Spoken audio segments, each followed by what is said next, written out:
psychologie clinique et psychopathologie, les pères fondateurs. Vers la fin du XIXe siècle, le terme de psychologie clinique fit son apparition.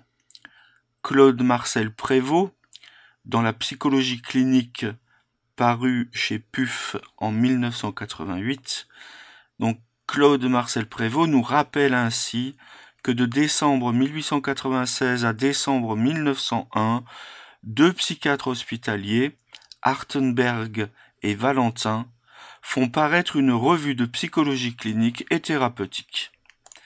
Prévost date d'ailleurs l'usage courant du terme de psychologie clinique au milieu des années 1890.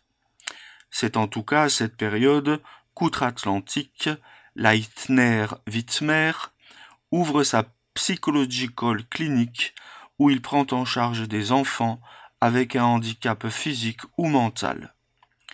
En 1896, il fait une conférence auprès de l'American Psychological Association où il emploie les termes de psychologie clinique et de méthode clinique en psychologie. En 1908, il avait publié un ouvrage Clinical Psychology, une somme d'articles où il expliquait déjà sa méthode et ses fondements. Bien que cette conférence n'eût pas vraiment d'écho, ce n'est d'ailleurs qu'en 1919 que l'APA ouvrira une section clinique. Donc bien que cette conférence n'eut pas vraiment d'écho, ce n'est d'ailleurs qu'en 1919 que l'APA ouvrira une section clinique. On attribue à Wittmer une place importante dans les origines, sinon de la psychologie clinique, au moins du terme lui-même.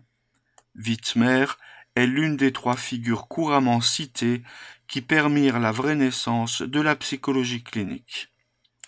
La seconde figure est le français Pierre Janet, bien qu'il cite très peu le terme de psychologie clinique. L'ensemble de son œuvre démontre cependant une pensée et une méthode qui peuvent être qualifiées de cliniques. Refus de la statistique et des études de laboratoire qui segmentent le sujet en isolant des variables. Volonté d'une compréhension individuelle globale de la dynamique psychique, démarche axée autour de l'écoute et de l'observation.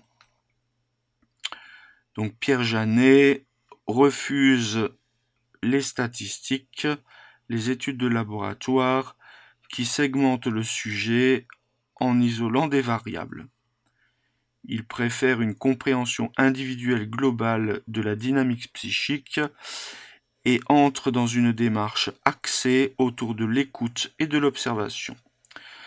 Comme pour Janet, la troisième personne à qui l'on attribue la constitution stable d'une psychologie clinique n'a que très peu utilisé ce terme, uniquement dans une correspondance avec son collègue et ami Fliss, le 30 janvier 1899. Donc, comme pour Janet, la troisième personne, il s'agit de l'Autrichien Sigmund Freud, père de la psychanalyse. Là aussi, c'est la méthode utilisée qui inscrit cet auteur dans une démarche clinique qui participera grandement à l'éclosion de la psychologie clinique en tant que discipline singulière. Si sa démarche inclut l'étude de cas permettant la connaissance des faits psychiques et une mise à jour de l'intelligibilité des conduites normales et pathologiques, il faut adjoindre une autre dimension fondamentale. L'étude de la nature et des fondements psychiques des relations qu'un individu entretient avec son entourage, et notamment avec un psychologue lorsque l'individu en question devient sujet d'étude ou patient. Entre parenthèses, que Freud conceptualisera sous la dénomination de transfert.